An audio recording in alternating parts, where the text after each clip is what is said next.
Hello, hello. Today we have on the podcast an amazing, talented rider from the country of the US. It is Vida Lopez de San Roman, the girl with the longest name in cyclocross, and she is the US Elite Women's Champion. So clearly of fine pedigree. She's been racing a lot in Europe as well as the US, and yeah, we get into a great chat about so many different things. Check it out, and I hope you enjoy.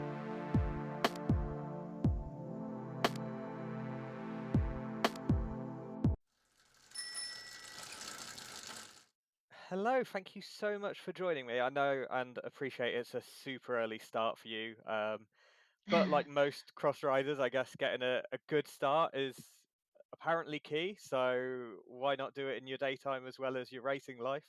How are you? Good. It's great to be here. Thanks for having me. It worked out perfectly. I have an early morning run anyways. I can think of nothing worse. Like I've tried running, and early morning ones were killer. Like, nah, just uh, I'm not about that life. I'll be honest. But yeah, like, I mean, it's the obvious place to start, and I'd probably say this more often than not. But like, how did you get into cycling? Because looking at your kind of history, you've been cycling for quite some time, from what I can gather. Yeah, honestly, growing up, I was definitely one of those little sisters who always wanted to do the same thing as their older brother, but try and do it better. And when my brother got into racing, it kind of inspired me he kind of helped me get into it and start going to little like local sort of weekly races in the summertime, and then from there it's just sort of progression over every year. I started I started off going to my first state championships, my first season of cross, and then I went to nationals, and then obviously from there like progressed with all the UCI stuff and then the World Cup. So it was definitely a slow progression over time, but I did start off as just a mountain biker, and then yeah, kind of it started to expand my disciplines over the years now towards a little more even onto the road as well. So yeah. Yeah, because you did Redlands, from what I gather, Yep. this year. Yes. It's sort of, just steady results, I would say. I don't think that's uh, Yes. It an was unjust assessment. it was my first ever road race, so I went into it a bit blind. I jumped a little into the deep end with that one. Mm, I really was hoping to do a lot more throughout the season, but it was also conflicting with the UCI mountain bike calendar, so I really had mm, to focus on one or the other. And at the end of the day, since I was a second year junior and I had commitments with my team, I ended up prioritizing the mountain bike quite a bit more, but it still was exciting to get to go to Road Worlds still, despite not of course, having yeah. all that experience. So I do hope to do a lot more of that in the future as well, though. But up until now, it's been primarily just cyclocross and mountain bike. Yeah, certainly cyclocross is what has caught my attention. I will admit, like, I just love the sport. I don't know how accessible it is for you, I guess, to watch as well as to participate in, but like when I was growing up, I heard about it, but it's so hard to find. Like, I had to use like dodgy streams that are kind of semi okay and semi not. Like, we didn't have, I guess you have flow bikes in America. Um, Yeah, and we had, like, it wasn't on Eurosport or anything like that. You'd have to sort of try and hack into Sporza almost and hope that yeah, you could get around it. Um, and like if you weren't watching live, you weren't watching at all. Like there's no replays. yeah. It's live or nothing.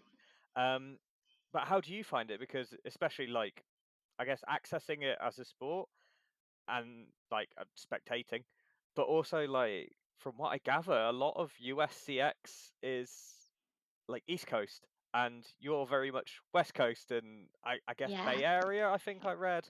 Um, yeah, so like that's a lot of traveling. Like even Hendersonville like is that North Carolina, so that's quite east. There's yeah. Kentucky, and yeah, just eh, to me, it seems quite inaccessible. But yet Definitely. you're Yeah, doing it's a ton of it.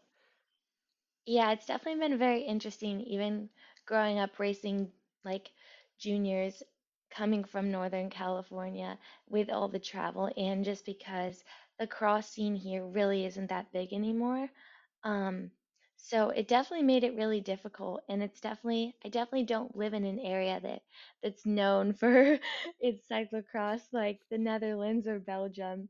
Most people here don't even have never seen a cross race in their life or have never even heard the word before. So it's almost funny when when I was younger, when I'd go do little skills practices around like the parks and stuff, I almost felt a little embarrassed because people just had no idea what I was doing.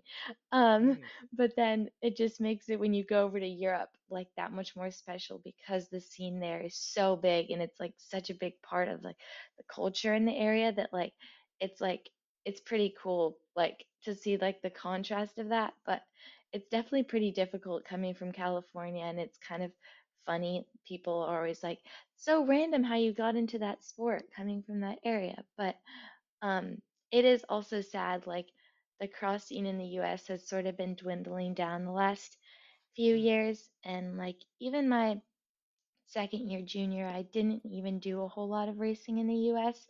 I did obviously like nationals and Pan Ams, but other than that, I really prioritize the racing over in Europe because of that, because it's just as far to go to the East Coast, almost as going all the way over to Europe. But definitely this year, being going to college at Milligan University, I was based on the East Coast all of the fall, so I ended up doing a little bit more from there.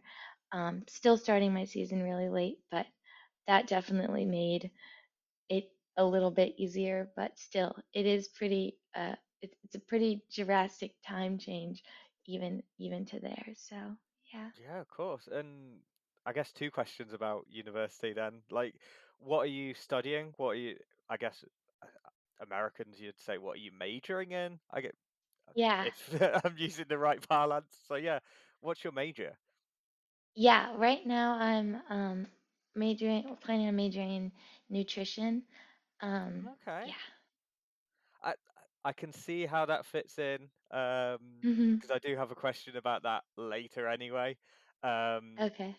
so yeah, that's interesting. And then, like, what was it like to represent Milligan at the, firstly, I guess, as a collegiate racer individual, but also in the team relay at the national champs?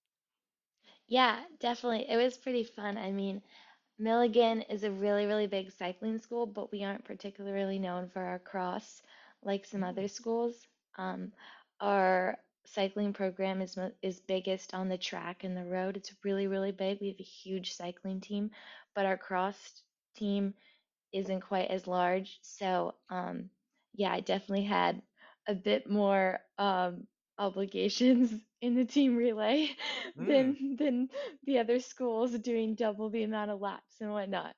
But no, it was pretty special. It was honestly my first like real race with a team other than Hendersonville.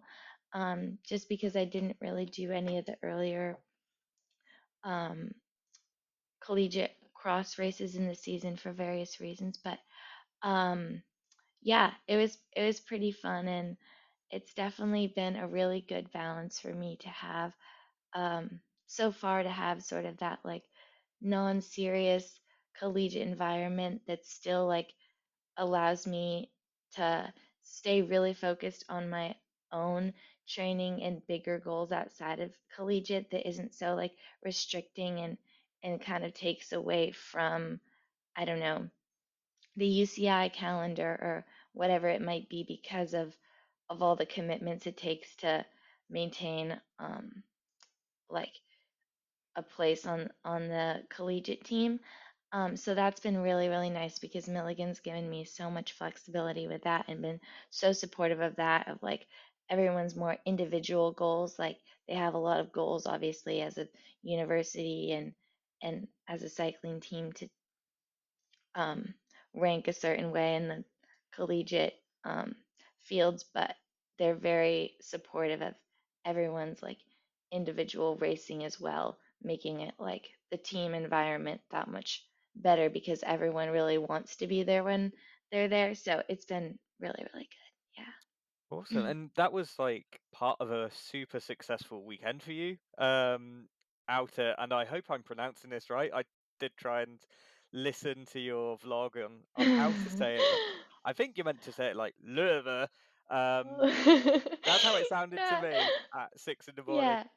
I would say it's so British. I'd say like Louisville and like super, super clear and Mhm. clean. And I gather you're not meant to. It's meant to be sort of slurred. Yes, Um, that's what my teammate from I think it's Louisville. oh I yeah, don't even think I said it the other day. That definitely wasn't right. Right. Said that's how you're supposed to say it. He said you're supposed to say it, and my coach as well, who's from Louisville. I feel like that's the right way to say it. He said you're supposed to say it like there's something in your mouth. So like Louisville, something like okay, that. yeah, yeah. Because to me, it almost sounds like Leuven, which is like just a place in Belgium. So I mean, you end up Oh yeah, transporting. true. um, Could but yeah, be. you won collegiate like individual women's. Mhm. If the category exists like that, and then second in the team relay. After doing Yes. 2 legs as well, like double Yes, duty. there's two of us who did 2 legs, so it was pretty funny because no one was really expecting that in the team relay, and it was one of those things that as we were racing, it felt like we also did the order backwards. So I Yeah. started first, so I was starting against all the varsity boys, and I was a little intimidated on the line. I totally messed everything up. I was like, why am I starting first? I felt like I was really far behind even then when my teammate who did the second lap picked up so many places because everyone else's order was opposite. So Mm. no one was expecting us to even podium because it looked like we were so far behind the whole race. Like we were just catching up from the lap I did with the varsity boys. But in the end, it was pretty cool because we were like less than 10 seconds off the win and we both made a few little mistakes and we were just like, gosh, if we had both had one cleaner lap, we could have even taken the title. And I think we would have been the first two-person collegiate relay team to do that. So we were a little sad, but it still was a really good effort. Yeah, definitely. And then obviously the elite women's race did a couple of days after, I think. I don't know the timings exactly, but at some point that weekend, um, you took the win and like you're a first year junior and you raced up as an elite for the nationals. Um, First year U23. but Yeah. that, yeah, sorry, that's on me. No, no Like worries. it's been a long day. But yeah, you're now you can proudly proclaim yourself a natty champ. Um, and you did it as an elite rather than a U23. Like what? I guess what inspired that decision to race up? Yeah, it was honestly such a hard decision. I was so conflicted and so back and forth on which race to enter. And I honestly didn't make the decision to race elite until like the last possible day of the deadline. Um, Wow. and originally, I wanted to just raise both, because I saw that they were 2 hours apart, and I was like, I can do it. I just want to do both. I want to jump in the U23 race and really just go for the title in that, and then just do the elite race more as like a bonus and like a challenge in that way. And then the more and more I thought about it, I just kept thinking about how yeah, how the elite race just sounded that much more exciting to me, and it just was like a, such a bigger challenge and a bigger goal. And I tried not to sell myself short and be like, oh, well, that's unrealistic that you might get the title in that. Like, I sort of tried to be realistic with myself with the chances I had in both and like really weigh all the pros and cons. But it was definitely a really, really hard decision, especially since I didn't have a coach at the time. And I also had a lot of various opinions. Everyone's opinion was different of what I should do. And the majority of people thought I should just play it safe and do the U23 race and just try and get the U23 title and then focus on that. But yeah, ultimately, I was sort of the one who decided like, no, like I really want this challenge because like I think I was sort of confident that I had almost just as good as chances of doing as well in that race as the Mm. U23 race, and I really just wanted to like, yeah, sort of try and prove myself in that way, and in the end, I'm really happy with my decision to race Yeah, up. I Yeah, mean, it worked out well for you. That's for sure. And it looked like a heck of a race as well because I think it was firstly a group of four, and then it became yeah, you and Katie, Katie Klauser. I want to say Klauser, but yeah. it's probably Klaus. Um, It's class. yeah, Yeah. it's. I studied German when I was younger, and like my brain automatically reads it, like wanting to say all the letters. Um, but yeah, it's you and Katie Klaus, she's done a fair bit of racing in Europe this year. Um, and then I think you must have dispatched her before the end, and took the win solo. Um, was that always your game plan to kind of arrive at the finish on your own, or were you gonna go, well, I'll see what happens. I've got a sprint if I need it, but let's see you on the day. Honestly, yeah, it was a really crazy race. Like, I definitely didn't really have much of a game plan. I didn't go into it with trying to put a lot of expectations and pressure on it. Even though it was, I don't know, kind of high stakes because of the decision I made just to do that race. But I definitely went into it just sort of really planning on racing really patiently and sort of reading the race from the beginning and not, yeah, starting off too hard or doing racing really tactically and like very calculated. Um, and that's sort of what I did from the start. And there was like a group of four of us, and then sort of every time Katie or I would accelerate, it would be the two of us. So we could pretty clearly see from the start that it was going to be a race against the two of us.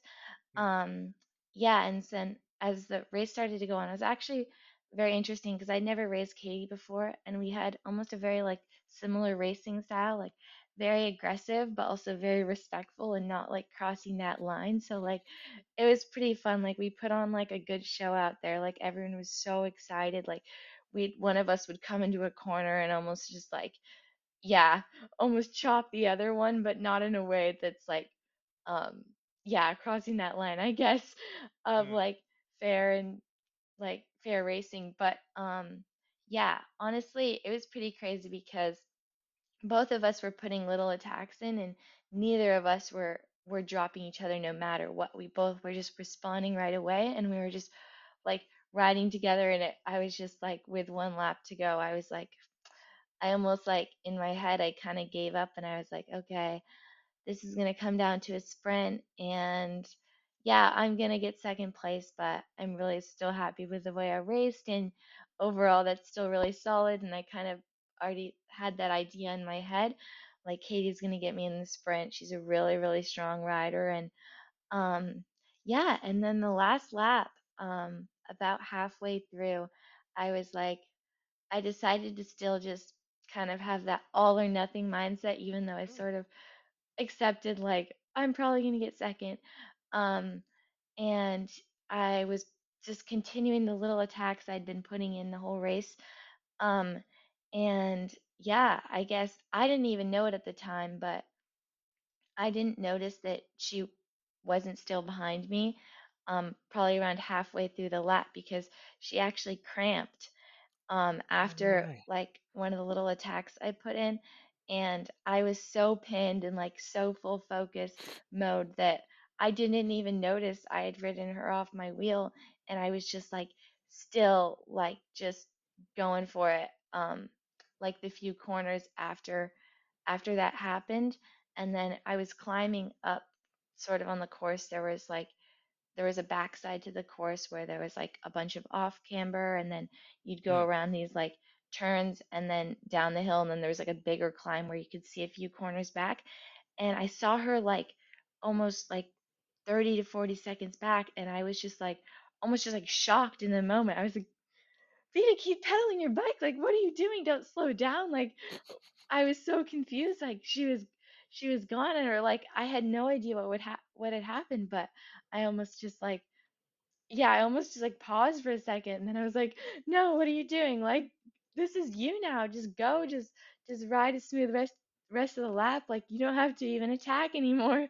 Just ride to the finish line." And yeah, I was honestly so shocked, and that's what I did. And yeah, I didn't know that she had cramped until after talking to her at the end or talking to other people about what happened. But yeah, it was sort of a crazy, it was a really crazy race and crazy to have that happen in a cross race. And I definitely felt like luck was definitely on my side in that way throughout the race. And yeah, it was very special because of that, because it was it was also just such a battle, and it was just such a good race, honestly.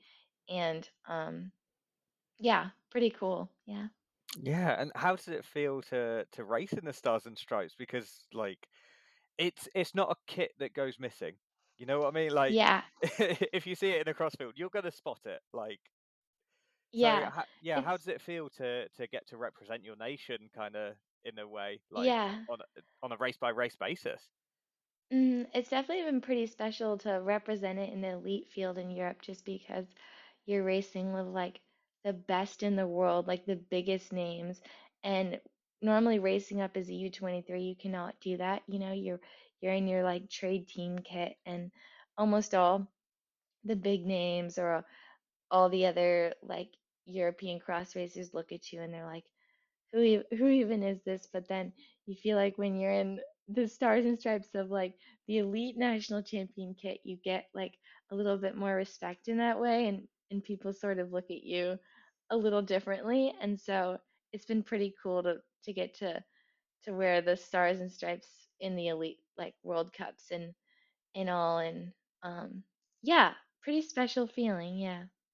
Yeah, and what's it been like this year racing as an elite over in Europe? Like, because you did some racing as a junior, and obviously finished your junior season with the Road Worlds after doing.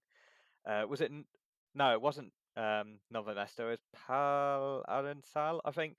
The place Yeah. in Andorra. Yeah. Doing the Endure. worlds there and getting fourth behind the dual world medalist from Slovakia, I want to say. Um, Yeah. Kladenova. I've got it written down. I just no idea Mm. how to say the name. Um, so yeah, what's it been like to race as an elite now?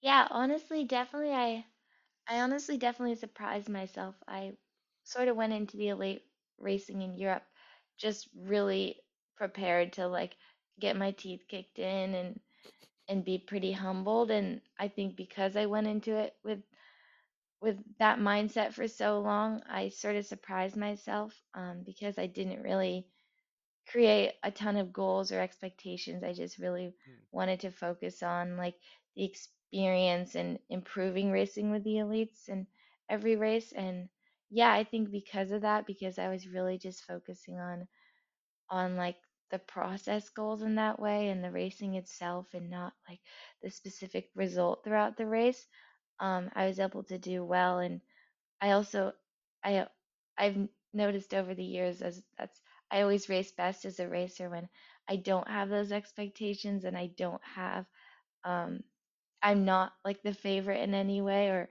not expected to do well or almost like have the odds against me. I always Hmm. feel like I I race with something else because I feel like I have like nothing to lose, and I think it's really freeing to line up for a race with that feeling. And yeah, just race because you love to race and not getting in your head about the little things. And I think yeah, the last few races in Europe I was really able to do that. um and honestly, just it was that much more fun because of that, because I didn't feel like yeah, there was obviously I had pressure and some expectations for myself after the first um two races went pretty well, but I didn't, yeah, sort of limit myself towards the goals I had. And it's also, yeah, a lot more fun because the fields are so big and so competitive that like you constantly have someone ahead of you, right behind you, and it's just it's so exciting in that way. And then obviously like just the crowds and the atmosphere of cross at the World Cups in Belgium and the Netherlands. It's pretty uncomparable to anywhere else. So and and just all the fans during all of that is, yeah, definitely there's a lot more of them during the elite women's race than the junior race. So it definitely makes it feel like that much more surreal to where you're like racing like the biggest names at World Cup, the cross World Cups, and yeah, pretty cool. Yeah, Yeah, definitely. Sound like I I can't even imagine what that crowd noise is like. yeah, It just like, for example, at Zonhoven with Tekoil and like everyone on that hill, that massive like sandbank that just it is one of my favorite courses to watch because it's got that sort of set piece. What was it like to ride that course? Because I think you got, I'm gonna guess 39th or 33rd, something like that rings a bell. yeah.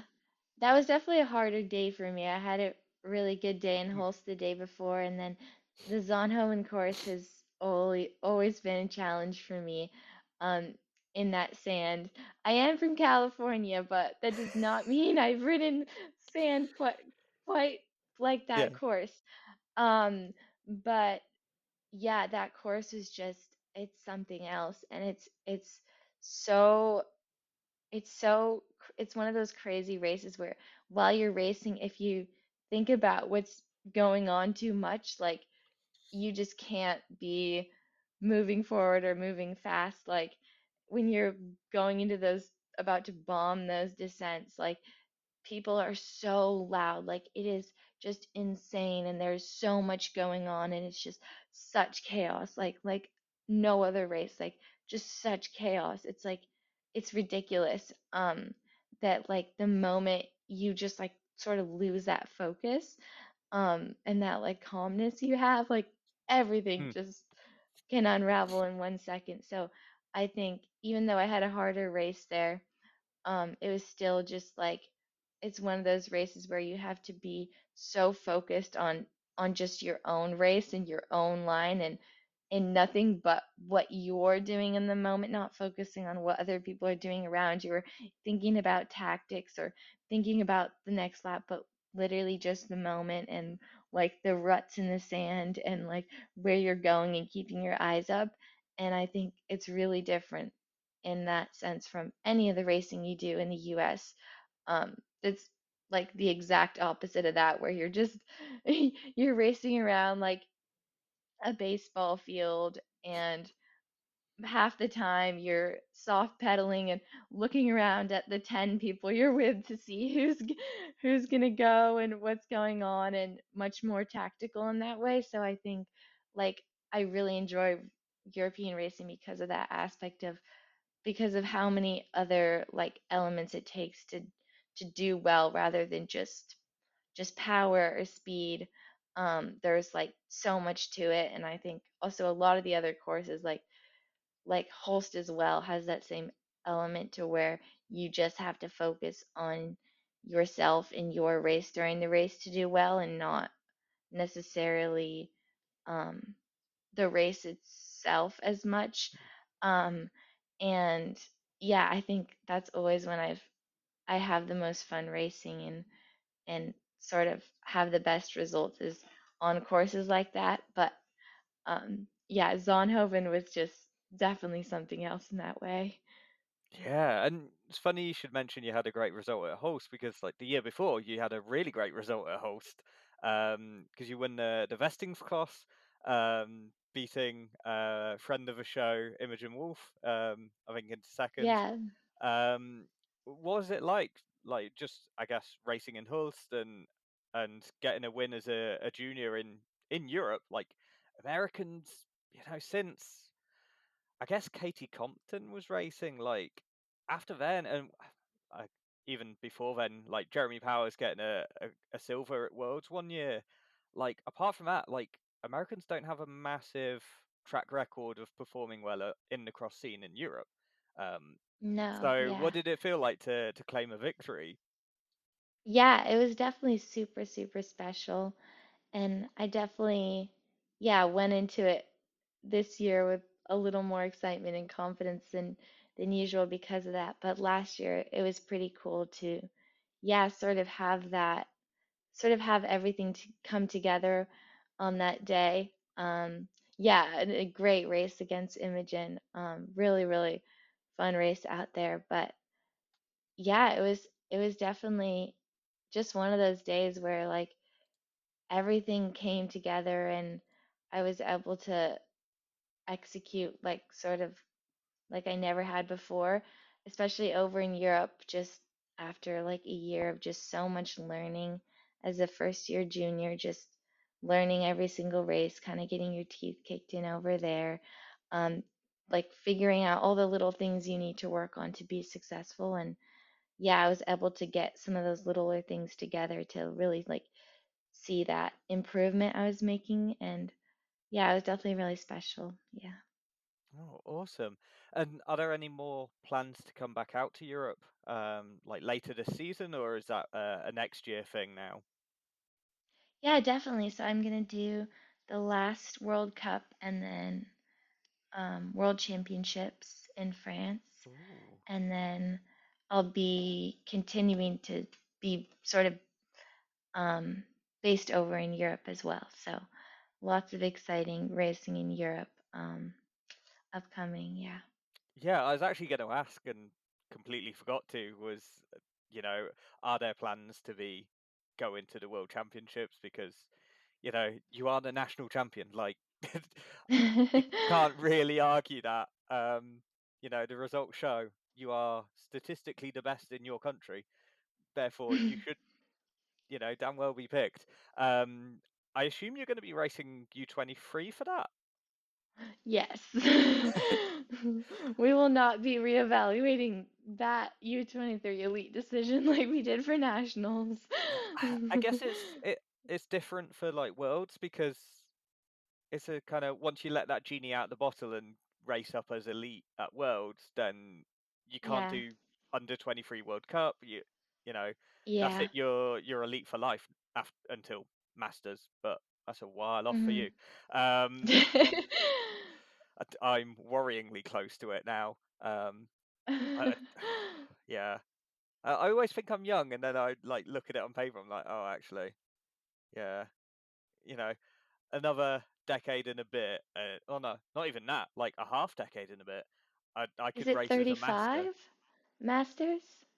Is Masters Older than 35? 35? I don't know. I I hope think not. so. Oh, that puts me even closer. No, Um, two I'm more not years and I positive. can race as a master. Great. That, and suddenly my back hurts. I don't know how that's happened. Anyway, so yeah, you're gonna go under 23, but I guess some of the people you'll be racing are going to be the same as last year because you'll have Imogen and Kat who are racing, and then Yeah. was it Celia Cherie, who Yeah. won Junior Worlds? So Mhm.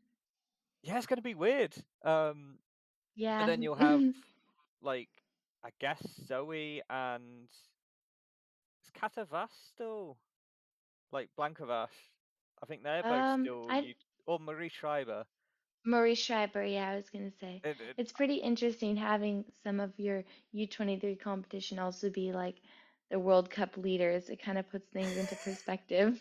You're yeah. like, okay, I'm top five U23, but the top three of my or the top two of my race were also like the top two in the elite race. So you're like, it's definitely pretty interesting in that way, and it definitely makes lining up for U23 Worlds really exciting because it will the field would be a lot more select in that way, just as Mm. competitive and as fast, but without like the rest of the elite there. So that'll be really interesting to do for the first time. Yeah, because in some ways the leading U23 riders will have to set more of a tempo than they used to. Normally there's like Yeah, Lucinda, Fem, Puck, like working with yeah, them almost and showing them different lines, and they'll have to do that almost themselves, and that could make them yeah, vulnerable. Um, yeah, you know, and you've beaten Marie this year, and she's won a World Cup, so any person on any day has a chance, you know? I guess so. Never say never, but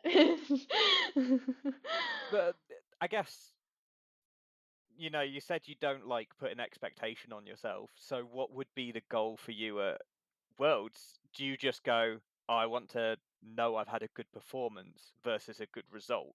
And whatever the result is, you kind of take I guess what I would call a fatalistic view, where the result number will be whatever it is. If I put the performance in, I'll be happy. Is that how you is that your mindset yeah, for it? definitely. Probably, and also more just like honestly knowing I put everything into the race and sort of just raced that race and gave it everything. Hmm. Um, and then I sort of can finish the race and feel satisfied with my performance. Just sort of like almost just like lining up for the race and yeah, like I'm gonna race my heart out. Like I'm gonna do everything until the finish line. And that's sort of when I feel like, yeah, I can be satisfied with that at the end of the day because yeah, I gave it everything I had, but also on like the flip side of that, it can be disappointing when you yeah, sort of like make make some of those goals in your head unintentionally and you don't meet them, and I find that I really get in my head when I focus on that too much. Like I will have I think having a goal or a little bit of expectation is almost unavoidable, but not focusing on it and like sort of letting go helps um in order to like be in a better mindset in that way I find for myself. Yeah, Yeah. that sounds like a really good and refreshing way to approach it. Um, so as obviously we've talked about your future plans for the rest of the season, but there's something that came up in the vlog when I watched it that I found really interesting. Um, was basically that you are celiac, um, or I gather you're celiac from the fact that you had a gluten-free pizza. Um, Oh, I'm not actually oh, celiac. I'm just gluten free, or I'm just gluten sensitive, and I just prefer it. oh, But yeah. sorry, I totally read so much into that more than I should have Oh then. no. Sorry about that.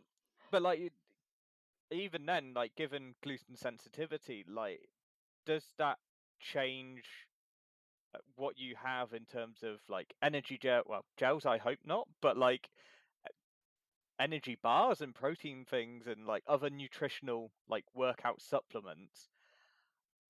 Does it make it harder for you? Because I like, to my knowledge, I don't have anything similar to that, so I can just pick up anything off a shelf and go, oh, it tastes good, great, Yeah. go. Do you have to be a bit more mindful, and does that make things more tricky for you? Honestly, I mean, I think like towards the beginning when I noticed I was sensitive to it and I felt better around training and racing, avoiding it. It definitely took some getting used to, but honestly, where I live, it's pretty easy to avoid in the Bay Area. Um, but I definitely found some challenges this year when going to a southern school in college with the cafeteria with very different food choices than I was used to. It was a little bit of culture shock, seeing everything fried and not feeling like anything in the world in that cafeteria was free of gluten. So I definitely had to be a bit more adaptable and creative. And it was definitely challenging then. But growing up, also, I've had a mom who's gluten free and a very like family with a really similar diet. Hmm. So that's always been nice. But I almost find it easier when I go over to Europe because at times I don't feel uh, sensitive to the gluten in Europe because it's so much less processed. Hmm. And also, just the food in Europe is just so much better than the US in that way. Um, so I don't find too many challenges in Europe, but I have found it's been it's been a bit difficult. I've gotten used to it now, but being at college, that's definitely been one of the challenges. Yeah, it's kind of makes it ironic now almost that you're studying nutrition at a place that seems Yeah. quite I know, right? maladaptive Yeah. towards nutritional needs. Um, what actually like spurred you on to majoring in nutrition? Like, was it, you know, your family having different dietary requirements, or was it something else that kind of pushed you in that direction? Yeah, honestly, I've always just had like so much interest for that and like just so fascinating to me. And I've always been so into like yeah, listening to so many like podcasts and reading so many books and everything around nutrition and yeah, it's just so interesting to me and like I think it'd be a really valuable um skill to also have like obviously all that information for yourself as an athlete, but I think like also a little um I think it's really important to have sort of a backup um career from cycling just because anything can happen and I think it's important to have balance in that way and being having a little nutrition side hustle wouldn't be too bad if everything works out. So, yeah. Oh, awesome. Um, so, I mean, I've mentioned the vlog a couple of times, both on and off recording. How can people find it? Like, what do they need to search on YouTube to get to it? Yeah, so my vlog channel is Vida L Vlogs on YouTube. It's also in my Instagram bio. Many people have told me it's actually hard to search and they can't find it. So if you can't find it when you search it, it's the link should be in my Instagram bio. But yeah, I try and post weekly vlogs. Sometimes it's every 2 weeks of sort of different cycling content, mostly sort of race weekend recaps or day in the life videos or yeah, just fun behind the scenes clips of big races and yeah, sort of what I a little of what I do off the bike as well, although it's mostly I say that and it's mostly on the bike related stuff, the whole vlog. But yeah, make sure you search it and subscribe if you like um, any of my videos. Yeah, I mean, it certainly. I've learned that you're not going to be joining I think it's the PBA, the Pro Bowlers Association. Um, Oh, yeah. yeah, you're not joining them. Um, not unless they really No. need you to hit the 10 pin, in which case you'll be straight in. Um, Likewise, I now know what a is it bubble braid? Um, A bubble braid, yes. yeah, I saw an example of that, and I'm intrigued to try it out on one of my daughters when I get a Oh, chance. yay. Oh, that Um, makes me so happy. and yeah, talking about not searchable, we're called in the wheels. Like, two of those words are not SEO optimized at all. And the third one, like, if you try searching us, you get like the wheels on the bus, basically. Like, that's Oh. like your top 10 results. So I usually just search for the guest, and then that's how I get Yeah. to my own. That's even how I get to my own channel. Like, that's how ridiculous it is in terms of SEO. So Yeah. yeah, I hear you on the not being able to find people. But how can people find you on Instagram to get the easy shortcut way to get into it? Yeah, so my Instagram is just my full name, which is really long. It's Vida underscore Lopez de San Roman. So maybe not that much easier, but there's not there's not another one of me on Instagram because my name is so long. So I would be so surprised. I mean, it will be on screen right now for people watching at home, so they can find you. It's also in the show notes, so again, people can find you, and obviously we'll tag you when we put the video out. Um, I think I swear it's one of the longest names in cyclocross. It's like you and Celine, Del probably. Carmen Alvarado, like, and then outside of that, I guess it's the St. Martin Dyke brothers on the road. Like, Yeah. those are quite long names, but apart from that, it's like. It's just a long name. It tricks you with Yes. the Vida. Like, you're like, oh, I'm in for a short one here, No. and then Yeah. it just I goes. can thank my dad for that. He's has my dad's from Spain, so The Spaniards have really long last names. The longer the name, the more important. So the more words, um, Yeah, I got that from him. Yeah. brilliant. Well, yeah, thank you so much for chatting, and yeah, enjoy your morning run. Rather you Thank than you. me, and we'll have to obviously speak again soon. And I just look forward to seeing how you get on at Worlds and the World Cup and any other race that you appear at. Thank you so much for having me. This was really fun.